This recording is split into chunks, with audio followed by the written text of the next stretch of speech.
que leyó. Bienvenido, Julio. Esther Sánchez también.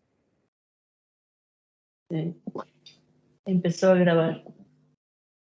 Muy bien. Bueno, entonces continuamos con el estudio del libro de Enseñanzas de un Iniciado, de Max Heindel. Estamos en el capítulo 15, el método científico del desarrollo espiritual. La primera parte, analogías materiales. Quiere decir que Max Heindel va a utilizar una forma de razonamiento, que es el razonamiento analógico, para que nosotros podamos tener acceso a este conocimiento de segunda mano. El conocimiento directo es el que uno comprueba por experiencia propia. Nosotros acá estamos haciendo es leyendo. Si nos parece que vale la pena, podemos intentar incursionar en la práctica de este conocimiento.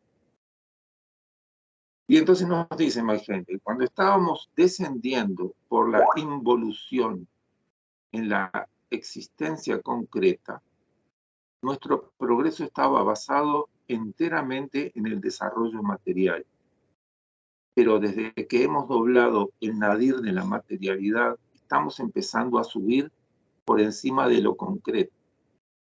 El desarrollo espiritual está haciéndose más y más importante como factor necesario en nuestro avance, aunque tengamos que aprender aún muchas y grandes lecciones de la fase material de nuestra existencia. Esto se refiere a la humanidad en general, pero particularmente, por cierto, a aquellos individuos que han empezado ya de un modo consciente a aspirar a la vida superior. Por estos motivos, puede ser conveniente repasar las enseñanzas rosacruces desde otro punto de vista respecto al método científico para adquirir este desarrollo espiritual. Primero quiero referirme a algunas palabras que menciona acá. Heindel dice que mientras estamos descendiendo por la involución en la existencia concreta. Esto se refiere a algo que se enseña en la segunda parte del concepto Rosacruz del cosmos, que es que Dios nos emite dentro de sí mismo como chispas divinas, espíritus virginales. Estamos en un nivel vibratorio enormemente superior al nivel vibratorio del mundo físico. Y nos vamos sumergiendo en materia cada vez más densa. Todo ese proceso de inmersión en materia cada vez más densa es lo que se llama la involución, en donde por ese proceso vamos adquiriendo vehículos, instrumentos de manifestación que son nuestros cuerpos, como este cuerpo denso, que es el que tenemos visible, pero también tenemos otros cuerpos. Una vez que tenemos completa la cadena de vehículos, el cuerpo denso vital de deseos, y recibimos la mente, que es el último vehículo, a partir de allí la parte material se puede decir que está completa, pero ahora tenemos que hacer el proceso de encontrar lo verdadero y lo justo en este nivel vibratorio en el que nos estamos manejando, que es de una densidad muchísimo mayor que aquella de la que nosotros procedemos. Y en la medida que nosotros consigamos vivir en integridad en este nivel vibratorio, a partir de los valores más elevados, que consigamos sobreponernos a todas las presiones, a todos los temores, a todos los desequilibrios, entonces vamos a ser los artífices conquistadores de este mundo físico. Y lo vamos a conquistar para el espíritu nuestro, del cual vamos a disfrutar, y también para todos los espíritus creados por Dios. Todos somos espíritus. Los cuerpos son instrumentos que nosotros utilizamos para poder llegar a realizar esta conquista. Es una conquista difícil, presenta un montón de dificultades, pero en la medida que, si nos damos cuenta que ya hemos apenas pasado la mitad del proceso, todo el primer proceso fue de inmersión y además no fue continua inmersión. Así como tampoco nosotros no actuamos continuamente mientras estamos vivos, sino que tenemos que tener algunos lapsos de recreo y otros lapsos de estar durmiendo. También en ese proceso tuvimos que hacer, parar en el camino, asimilar, reconstruirnos. Un larguísimo proceso que nos ha traído pasar apenas el nadir de la materialidad, que es apenas pasar la mitad del proceso. Y ahora empezamos a despuntar hacia desarrollar las capacidades latentes que nosotros tenemos, enfrentando todas las dificultades que se nos presentan, internas y externas, y al irlas superando vamos a ir desplegando el poder del amor, que es el que va a ir abriendo el camino de toda nuestra realización. Bueno, entonces continuamos con lo que nos dice Mike Heine. Las gentes de la generación anterior, particularmente en Europa y los estados orientales de América, recordarán seguramente con placer sus viajes por las grandes llanuras del campo y cómo de vez en cuando han pasado por algún río en cuyas márgenes había viejos molinos rústicos con sus grandes ruedas girando laboriosamente y poniendo en movimiento la primitiva maquinaria dentro del molino, aprovechando solamente una pequeña fracción de la fuerza concentrada en la corriente del agua, la cual se desperdiciaba en su mayor parte.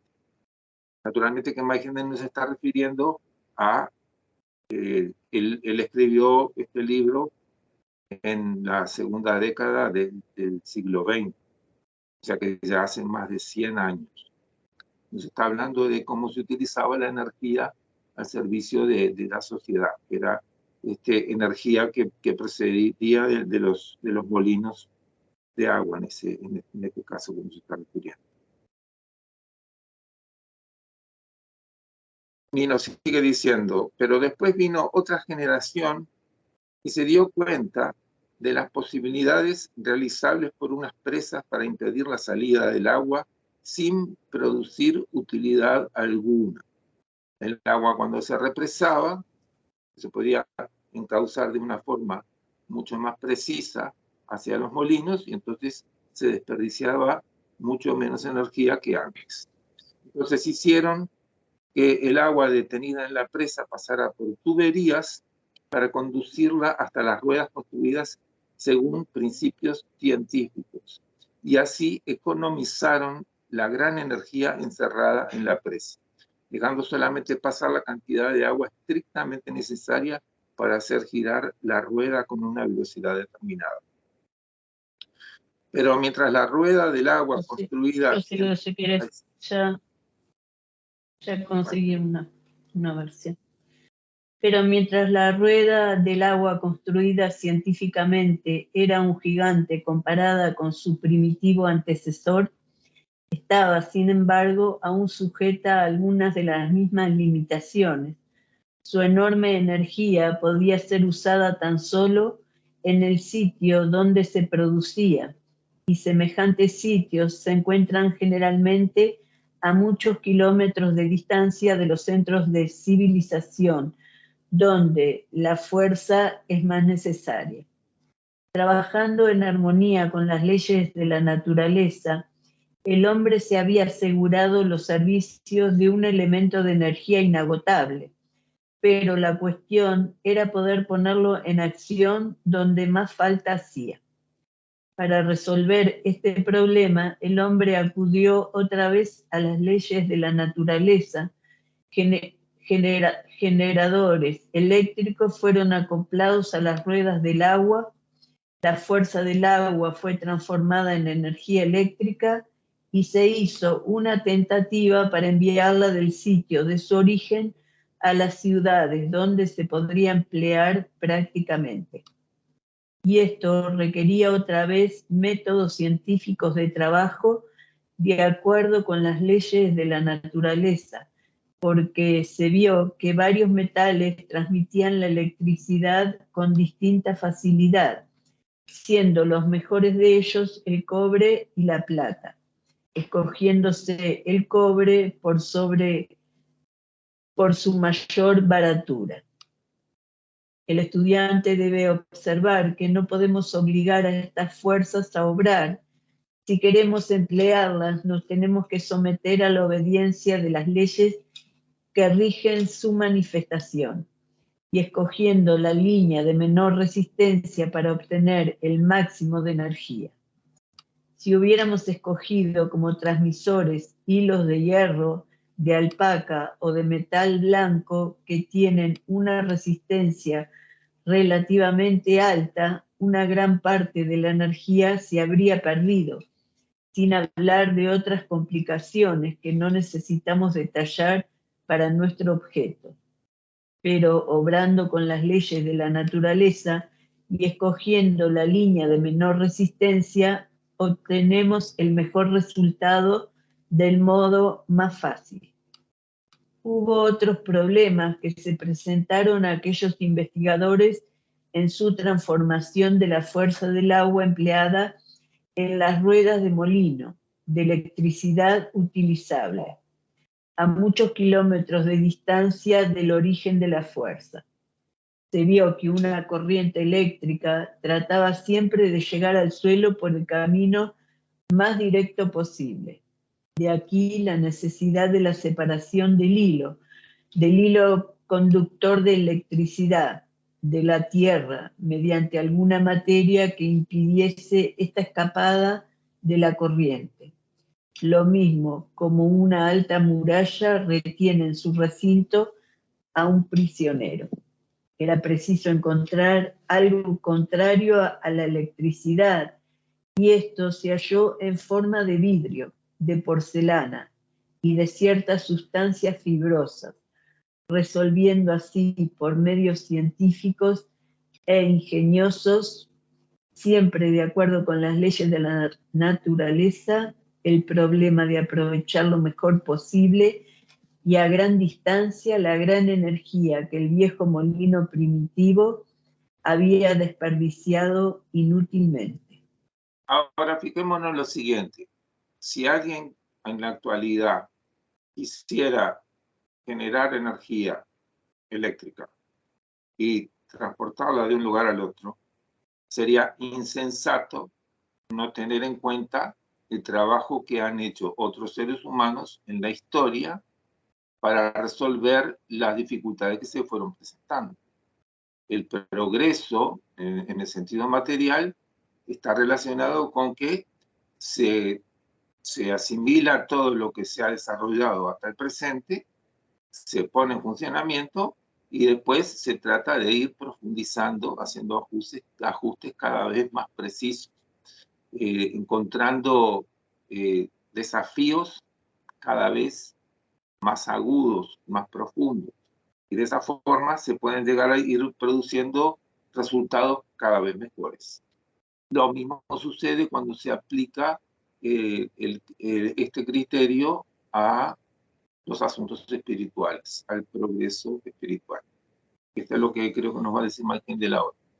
Adelante, Adriana. Sí.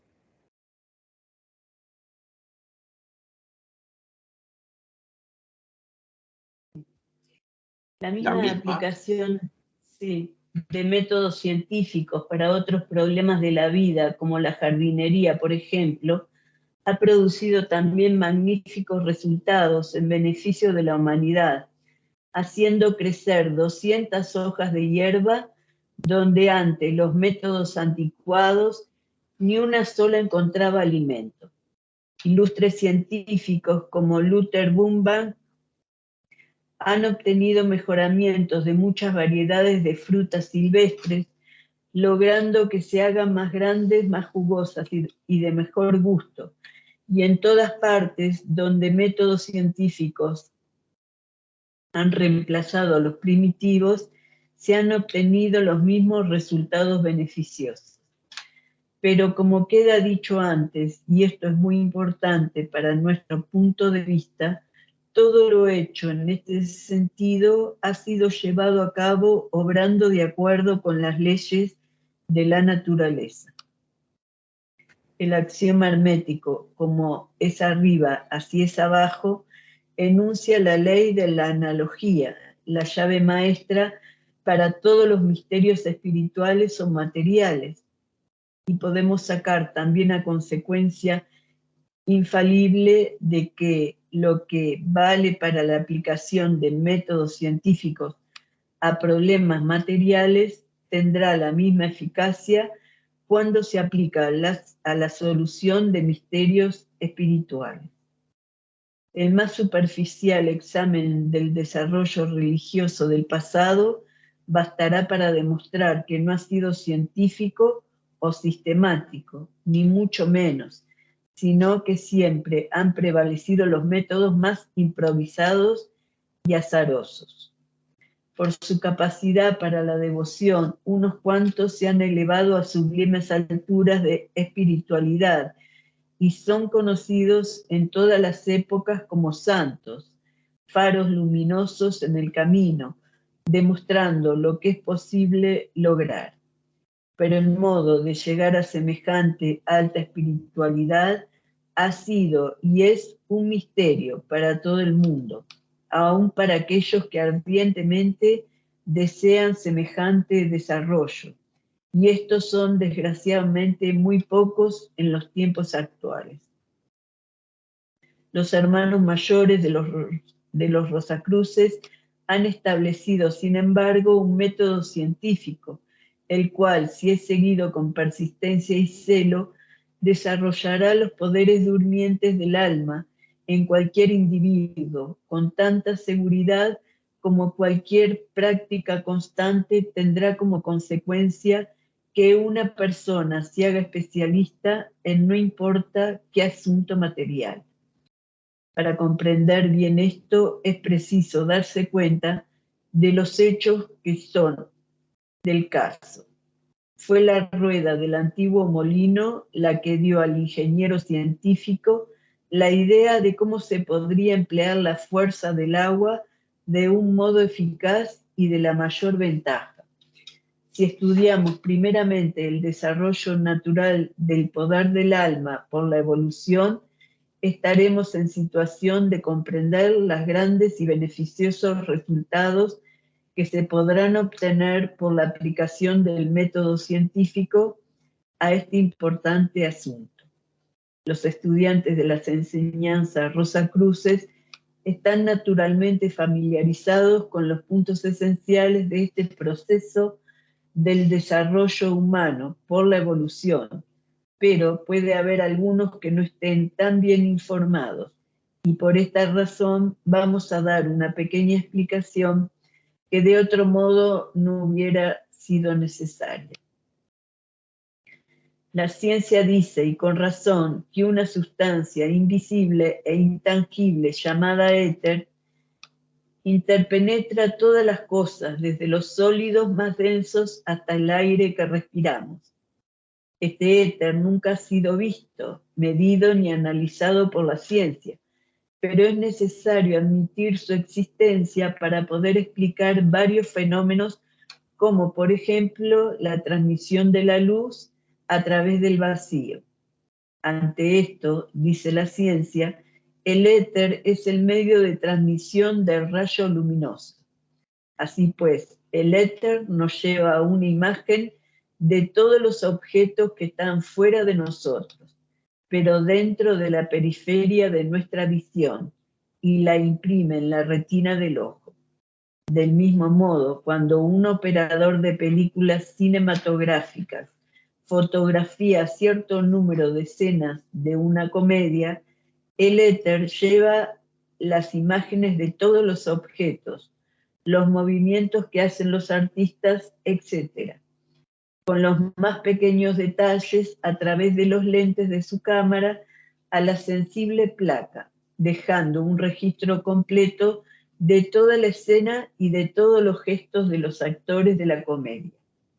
Y si hubiese en nuestros ojos una película semejante del largo suficiente para conectar las imágenes al final de nuestra vida, tendríamos entonces un registro completo de cada acontecimiento que hubiera sucedido en ella, es decir, suponiendo que lo que viésemos nosotros. Pero hay muchas personas que son deficientes en varios sentidos. Hay algo, sin embargo, que todos tienen que hacer para vivir. Esto es respirar.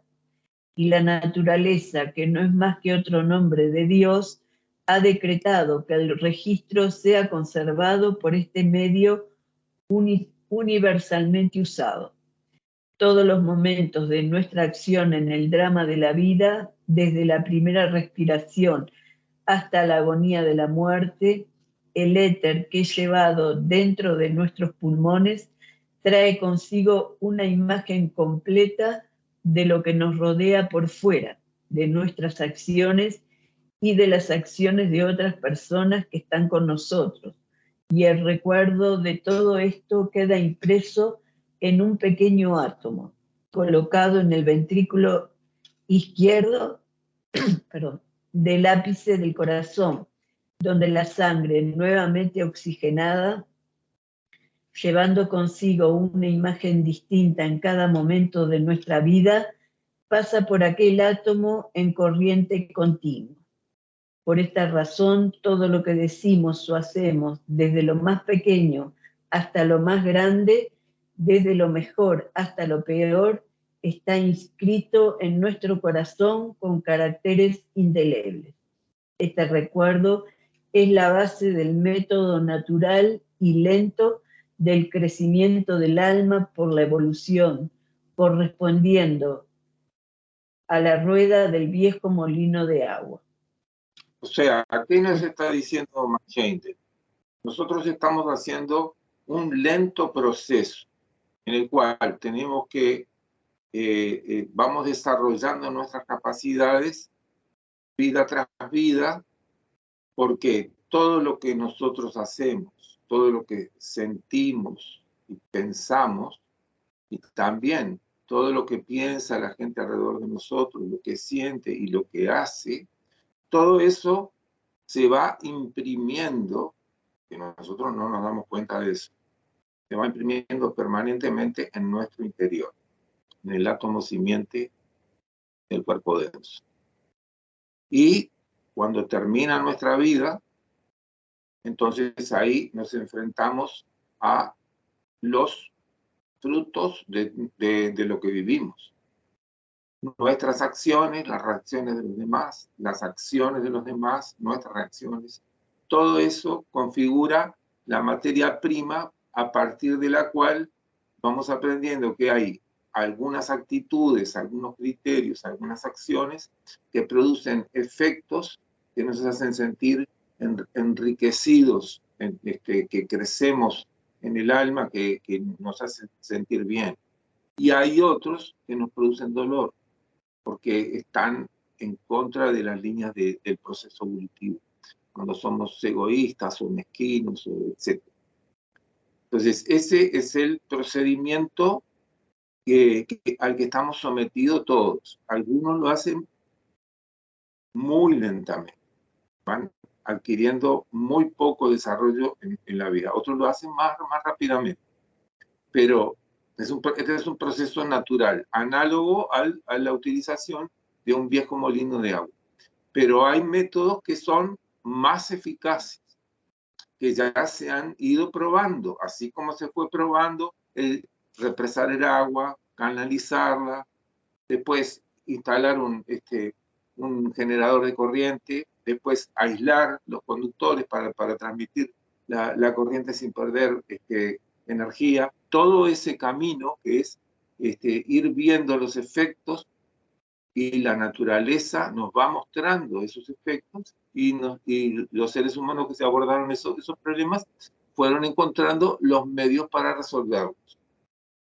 Lo mismo ha sucedido con la gente que ha ido abordando el desarrollo espiritual, el desarrollo del potencial divino interior que tenemos todos, y se han enfrentado con dificultades y han ensayado distintas formas de proceder, y han encontrado los caminos que están de acuerdo con la naturaleza. Si aquel que quería producir energía de un molino hubiera querido que el agua, en vez de caer desde una altura, subiera desde el suelo, su deseo estaría en contra de la naturaleza. Estoy diciendo una perogrullada. Pero lo que pasa que con respecto a los asuntos espirituales, muchas veces no son tan evidentes las perogrulladas. Nuestro deseo de que las cosas sean de una manera no se corresponde con las leyes que operan verdaderamente. Entonces, hay leyes que operan en el mundo físico y hay leyes que operan en el mundo espiritual. Y cada una de ellas está relacionada con el propósito que tiene nuestra existencia en este mundo. Hay un propósito bien definido que está relacionado con esta realización de poder llegar a traer la justicia del reino de los cielos a este mundo y hacer que entonces este mundo aumente también su vibración y sea conquistado para los reinos del espíritu, es decir, para Dios mismo. Entonces, el asunto es que hay que atenerse a las leyes de la naturaleza y esos son, en este caso, las leyes de la naturaleza espiritual. Hay leyes de la naturaleza espiritual a las que se han venido ateniendo esta gente que han abierto el camino de las iniciaciones y una realización enormemente superior a la que tiene la mayoría de la gente. Bueno, continuemos, ¿sí? En el capítulo próximo veremos cómo por medios científicos el crecimiento del alma puede ser llevado a cabo y un mayor poder desarrollado por un mejoramiento de este proceso. Bueno, hasta ahí el capítulo. Sí, ya vamos al capítulo 16. 16. El método científico del desarrollo espiritual, segunda parte. Retrospección, un medio de evitar el purgatorio.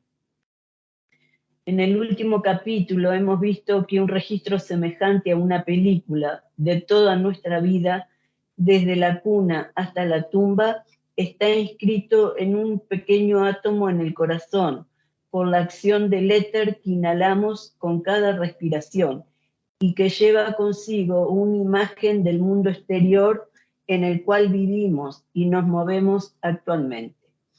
Esto forma la base de nuestra existencia después de la muerte, y el recuerdo de las malas acciones se borran de allí en una experiencia penosa purgatorial, causada por el fuego de remordimiento, y que cauteriza al alma a medida que las imágenes de sus malas acciones pasan ante su vista, con el efecto de que esta alma estará menos dispuesta a obrar mal en las vidas futuras.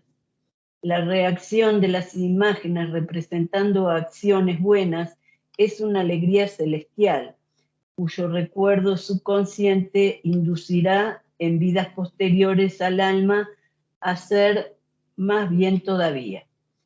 Pero este proceso es necesariamente lento y puede ser comparado a la manera de funcionar de la rueda del antiguo molino. Sin embargo, este es el camino designado por la naturaleza como enseñanza para la humanidad, para que aprenda a andar con cuidado y a cumplir sus leyes. Por medio de este proceso lento para la mayor parte de la humanidad, está evolucionando gradualmente del egoísmo al altruismo. Y aunque este método sea excesivamente lento, parece ser el único a propósito para que ésta pueda aprenderlo. Bueno, entonces tenemos que darnos cuenta que este proceso que se va dando, en muchas ocasiones, está, se podría decir, escondido al margen de los intereses, inquietudes y actividades de la gente. La gente puede tener intereses mundanos, egoístas, etcétera, pero este proceso se está haciendo. Cada vez que se hace, un individuo hace algo con una buena intención de hacerle algo bien a alguien, eso va a producir un efecto de una alegría para sí mismo y una alegría para las energías que trabajan para Dios, y es un desarrollo del alma. Y cada vez que el individuo funciona con mezquindad, egoísmo, y toda esa disposición oscura, negativa, eso genera una resistencia en contra de la sabiduría divina y que se va procesando y se vive como una quemazón,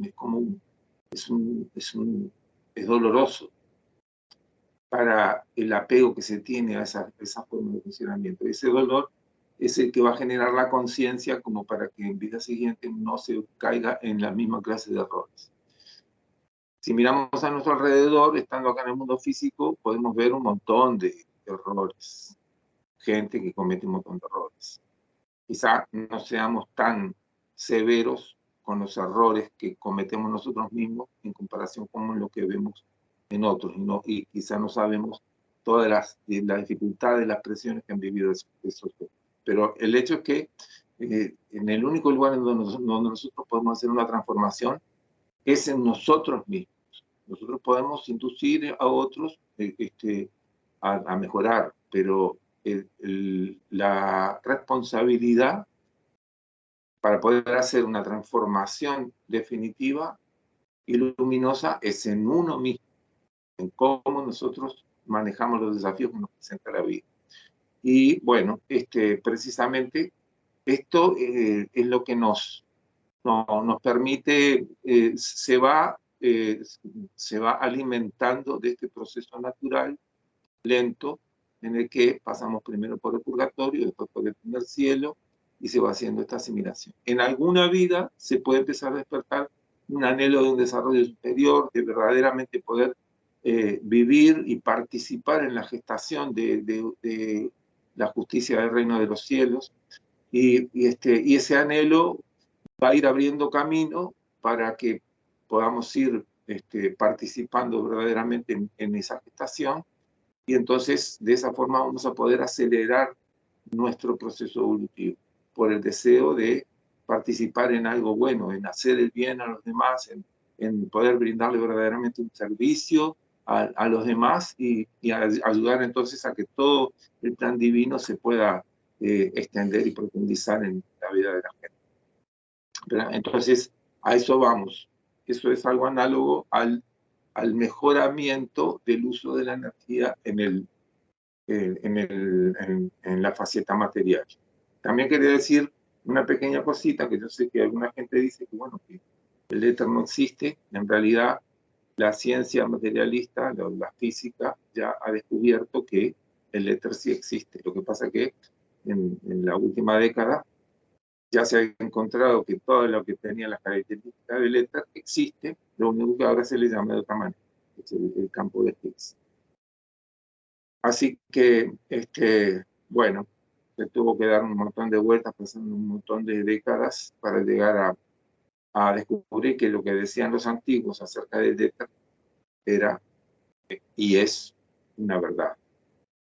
Pero bueno, entonces continuemos con el desarrollo del potencial de los seres humanos, el desarrollo espiritual. Adelante, Adriana. Hay otra clase de personas que han apercibido el destello de una visión y han visto en el lejano porvenir una humanidad gloriosa, expresando todos los atributos divinos y viviendo una vida de amor y paz. Esta clase de individuos dirige el arco de sus aspiraciones a las estrellas y está tratando de lograr en una o unas cuantas vidas lo que sus hermanos obtendrán después de centenares de encarnaciones. Igual que hicieron los ingenieros para el encauzamiento de las aguas y la transmisión de la electricidad, estas personas buscan métodos científicos que les eviten la pérdida de tiempo y energía que supone el lento proceso de la evolución y que las capaciten para efectuar la gran labor del desarrollo propio de un modo científico y sin pérdida de energía. Este era el problema de los antiguos Rosacruces, que los antiguos Rosacruces se habían propuesto resolver, y habiendo descubierto este método, ahora lo enseñan a sus fieles discípulos, para el eterno bien de todos los que aspiran y perseveren. así como los ingenieros que se proponían mejorar la antigua rueda del molino y efectuar la transmisión de la electricidad a gran distancia,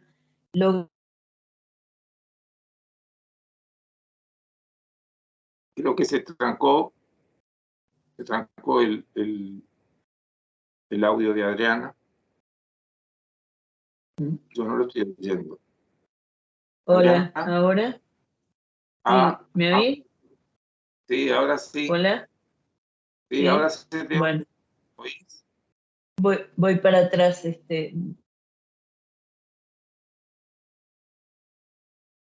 Los antiguos. Se corta la transmisión. Seguí tú si querés un poco, porque se corta. Bueno, entonces así también los hermanos mayores de los Rosacruces han estudiado primeramente por medio de su vista espiritual todas las fases de la evolución humana corriente en el estado después de la muerte y también en el mundo físico para que pudiesen determinar cómo a través de muchas vidas se logra poco a poco el progreso. Es decir, acá hay estudio que es observación de lo que sucede, los hechos, pero son hechos que están en el nivel espiritual y para eso están teniendo que utilizar sus capacidades ya desarrolladas. ¿Y para qué hacen todo este estudio? Si ellos ya han tenido desarrollo, porque quieren colaborar con los demás para facilitarles el asunto. Así como el que tenía un molino y podía utilizar la energía antiguamente, alguno dijo, bueno, sería bueno que esto también lo pudieran utilizar otros para aprovechar esta energía. Y ahí, así se puede desarrollando todas las posibilidades energéticas mundanas. Bueno, nos dice Magedel, también han estudiado los hermanos mayores todos los signos y símbolos que durante todas las edades han sido dados a la humanidad como ayuda para el crecimiento del alma, y especialmente el tabernáculo en el desierto, el cual, como dice San Pablo, era una sombra de cosas mejores que habían de venir. Y ellos encontraron el secreto del crecimiento del alma en las distintas aplicaciones y ritos usados en aquel antiguo lugar de adoración. Y bueno, este tabernáculo en el desierto es algo a lo que se refiere el Antiguo Testamento. En el peregrinaje del pueblo de Israel por el desierto, se iba adorando en este tabernáculo en el desierto, que tenía, visto desde arriba, la planta de este tabernáculo tenía la forma de una cruz. Y bueno, nos sigue diciendo Mike Hendel, como las escenas del panorama de la vida que pasan ante la vista del alma después de la muerte causan un sufrimiento en el purgatorio que limpia el alma del deseo de repetir las ofensas que habían producido estas imágenes. Así, la sal con la cual las ofrendas en el altar de los sacrificios quemados en el tabernáculo fueron frotadas antes de ser colocadas en el altar, y el fuego con el cual fueron consumidas simbolizaban un doble sufrimiento de quemadura semejante a aquel que el alma nota en el purgatorio. Es decir, todos esos sacrificios que se hacían frotando con sal al animal sacrificado y después quemándolo, simbolizan el sufrimiento que sufre el individuo por sus acciones en contra de la voluntad de Dios cuando pasa por el purgatorio.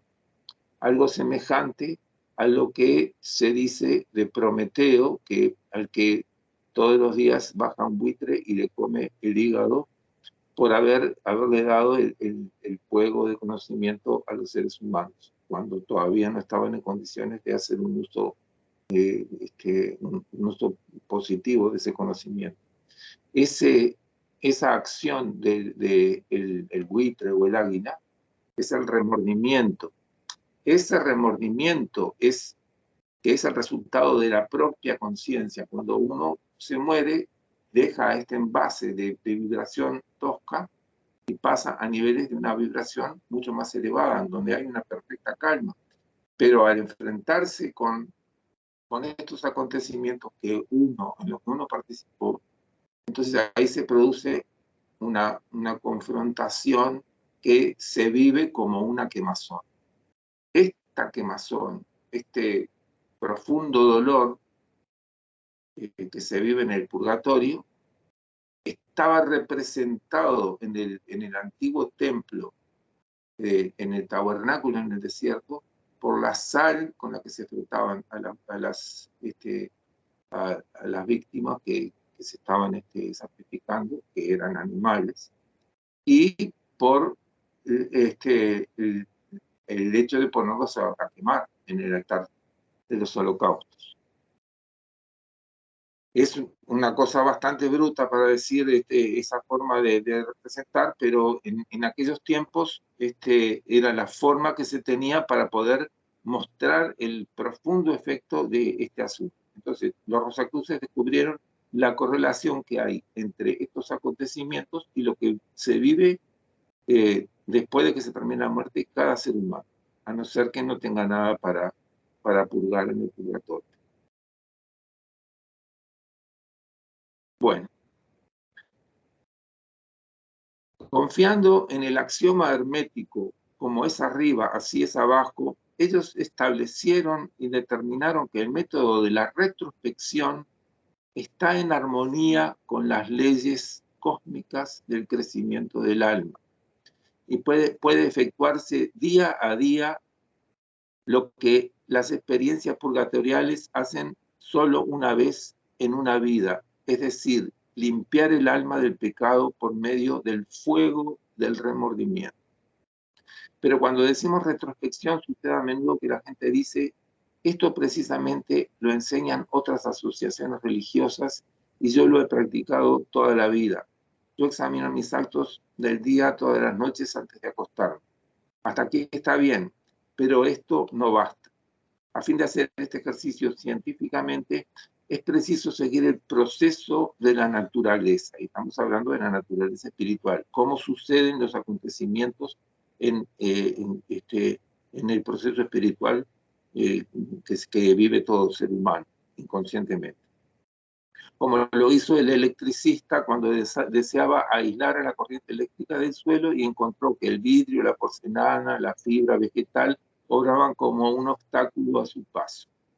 En cada caso particular debemos conformarnos al proceso de la naturaleza en sus métodos para lograr el crecimiento del alma. Cuando estudiamos la expiación en el purgatorio, encontramos que el panorama de la vida se despliega al revés, desde la tumba hasta la cuna, y que las escenas pasadas en el final de la vida son las primeras sometidas a la expiación, y que las de la juventud son las últimas. Esto es así para demostrar al alma cómo ciertos efectos en la vida fueron producidos por causas engendradas en épocas anteriores. Es decir, el proceso que se hace naturalmente en el purgatorio, después de que uno se muere, es enfrentarse primero con los últimos acontecimientos. Y a medida que se va enfrentando con los que se fueron produciendo antes, el espíritu puede encontrar que descubrir que esto que tuve que vivir y que me dolió tanto es consecuencia o efecto de aquello otro que yo hice antes. Entonces puede encontrar esa correlación que muchas veces demandamos que se nos descubra esa correlación. Nosotros la tenemos que descubrir. Cada vez que pasamos por el purgatorio tenemos que ver cómo hay algunas tempestades que nosotros tenemos que vivir que están producidos por vientos que generamos en tiempos anteriores, dentro de la propia vida, estamos hablando. Bueno, continúo. Sí, un poco, bueno. A ver si. Sí. De igual modo, el método científico del desarrollo del alma requiere que el aspirante examine su vida cada noche antes de dormirse.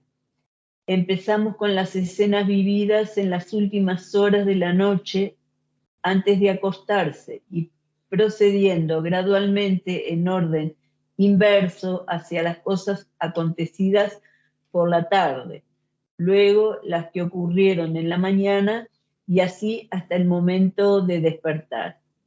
Pero antes, y esto es muy importante, no es suficiente examinar solamente estas escenas de un modo superficial y admitir que uno lo siente mucho cuando llega a una escena donde ha sido poco bondadoso o injusto con otra persona. En este caso, el símbolo contenido en el altar de ofrendas de sacrificios nos ofrece una instrucción especial. Lo mismo como las ofrendas para el sacrificio fueron frotadas con sal, la cual, como es sabido, quema y duele excesivamente cuando se frota con ella una herida. Y lo mismo como el fuego, tal como era aplicado en el altar de ofrendas para el sacrificio, consumía a las mismas ofrendas.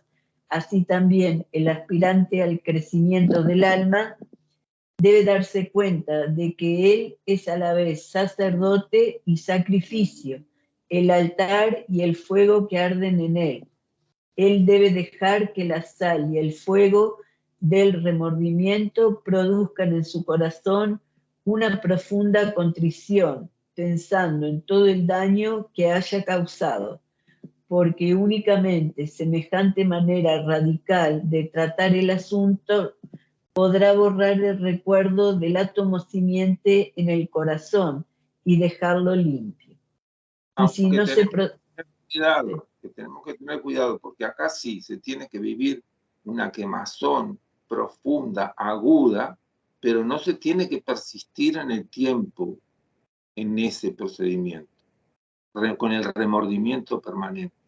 Porque el remordimiento lo podemos comparar a una limpieza. Uno tiene que limpiar algo y dejarlo limpio.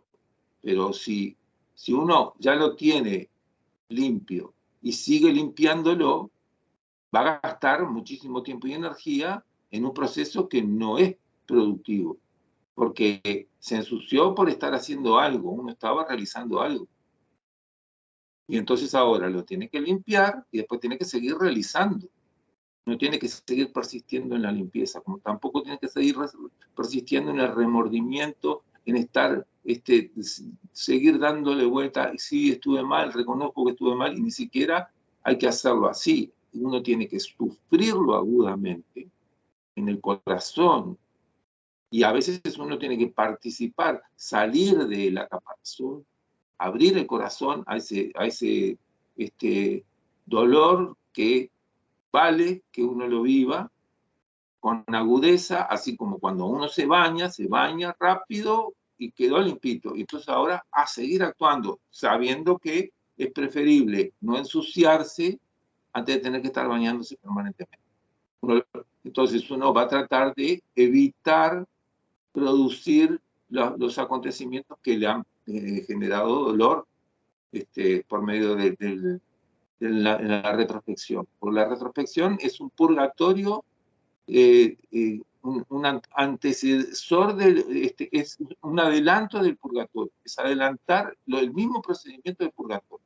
Después uno puede estar viviendo una vida de un montón de penurias y dificultades y un montón de problemas, pero esos problemas son desafíos que uno va viviendo conscientemente. El procesamiento de esas dificultades, el procesamiento de cómo uno responde a esas dificultades, eso es adelantar el purgatorio. Y también es adelantar el primer cielo cuando uno se alegra por haber participado de algo bueno, de haber hecho algún bien. Entonces, se tiene que abrir el corazón tanto a la pena aguda, pero que se termine, que no uno no se quede dando vueltas en esa pena, en ese profundo dolor, por lo que no se hace bien, así como también la alegría genuina, sincera, por haber hecho algo bien. Y proyectarse a querer utilizar la conciencia y la virtud, la conciencia que se generó de qué mal que estuvo eso, y la virtud que se fortalece por lo bueno que uno hizo, para seguir adelante, porque el proceso evolutivo necesita de acción. Estos van a ser elementos que voy a contar, son recursos espirituales con los que vamos a contar, que no van a ser perfectos y absolutos, porque a veces podemos cometer recaídas en algunas cosas cuando estamos cansados o estamos poco avispados, podemos cometer alguna recaída.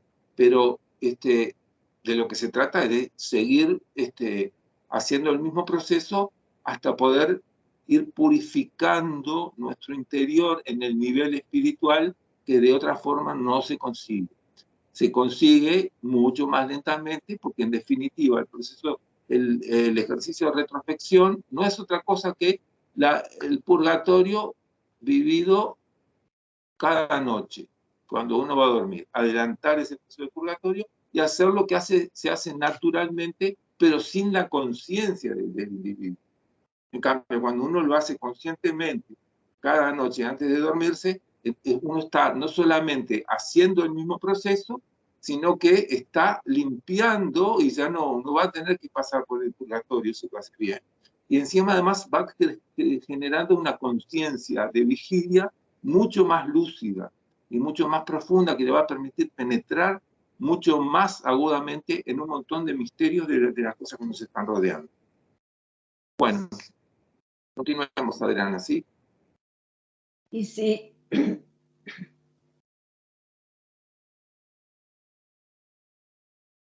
si no se procede así, nada se habrá logrado. ¿Ahora? Pero si el aspirante al desarrollo científico del alma logra intensificar suficientemente este fuego del remordimiento y de la contrición, entonces el átomo simiente quedará limpio de los pecados cometidos día tras día durante la vida, y hasta las cosas que han acontecido antes de iniciarse en semejantes ejercicios desaparecerán gradualmente ante este fuego purificador, de modo que al final de la vida, cuando el cordón plateado haya quedado roto, el aspirante se encontrará con que no hay ningún panorama de la vida que pueda llamarle la atención, tal como todas las personas en general lo tienen que presenciar, por no haber tenido la suerte de conocer este método científico. El resultado es entonces que en vez de tener que pasar en la expiación purgatorial un periodo de tiempo aproximadamente equivalente a la tercera parte de la vida del cuerpo denso, el que constantemente e inquebrantablemente practica este método se encuentra completamente en libertad en el mundo invisible, no ligado por las limitaciones que encierran a los demás, y por esta razón libre para emplear todo su tiempo en el servicio de la humanidad que sufre. Pero hay una gran diferencia entre las oportunidades de allí y las de aquí. En este mundo físico, una tercera parte de nuestra vida es absorbida por el descanso y la restauración. Otro tercio es empleado en el trabajo para las necesidades físicas. Y solamente el último tercio está a nuestra disposición para la recreación o el crecimiento del alma. En el mundo del deseo, esto es distinto.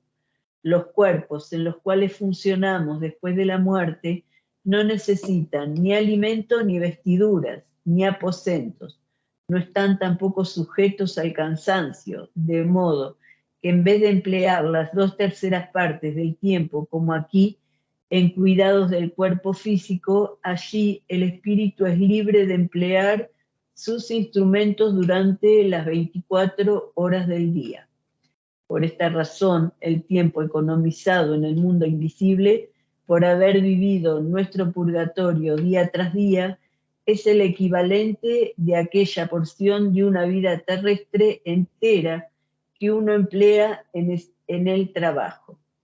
Así, durante todo el tiempo economizado de esta manera, no es preciso pensar u ocuparse en nada más que en la manera de hacer avanzar la evolución y de ayudar a nuestros hermanos más jóvenes y menos afortunados. De este modo cosechamos una gran cosecha y obtenemos un mayor crecimiento del alma en aquella existencia después de la muerte, que lo que sería posible en varias vidas ordinarias. Cuando renacemos, entonces nos encontramos con todos los poderes del alma así adquiridos y mucho más adelantos en el sendero de la evolución que hubiera sido posible si nos hubiésemos encontrado en circunstancias ordinarias. Es también conveniente hacer constar que mientras otros métodos de desarrollo del alma, descritos y enseñados por otras escuelas, llevan consigo peligros que algunas veces pueden volver locos a los que lo practican. El método científico de desarrollo del alma, recomendado por los hermanos mayores de la Orden Rosacruz, no pueden sino beneficiar a los que lo practican, y es imposible que nunca pueda causar el menor daño a nadie. También podemos decir que hay otros recursos y ayudas que no han sido mencionados aquí y que son comunicados a aquellos que han probado su valor por su persistencia. Y aunque estos no estimulan directamente la evolución de la vista espiritual, esta será cultivada en todos aquellos que lo practiquen con la necesaria y leal persistencia. Y hasta ahí el capítulo. Muy bien. Apenas quisiera decir que hay un tema que es que la vida en el mundo físico es el tiempo de la siembra y el tiempo de la cosecha es el periodo post-mortem. Se cosecha lo que no se hizo bien, se tiene que vivir el dolor purgatorial, después se cosechan las alegrías en el primer cielo y después se abandona el mundo del deseo y se pasa al mundo del pensamiento, viviendo solamente con el vehículo de la mente. Para después, bueno, llegar a abandonarlo y pasar al tercer cielo.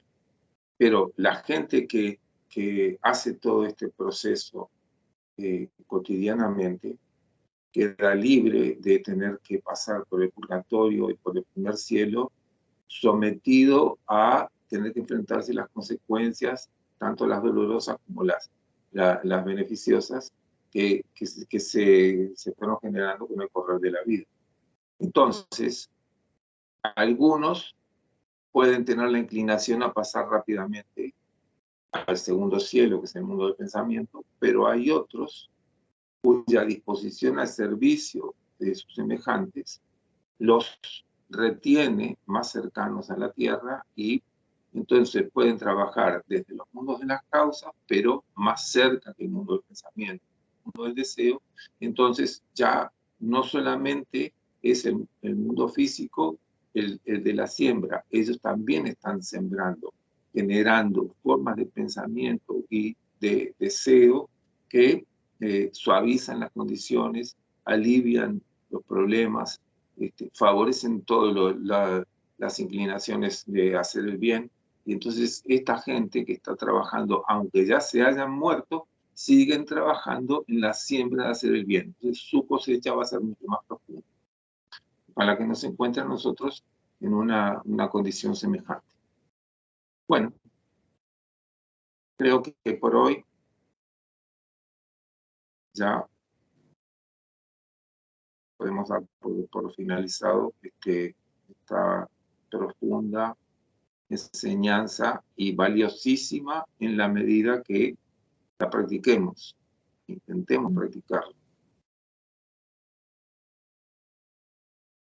Bueno, muchas gracias entonces. Muchas gracias por la clase, sí. Muchas gracias, Raúl. Muchas gracias, Adrián. Saludos a todos ustedes.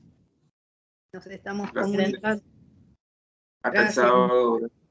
El sábado. Adiós. Gracias.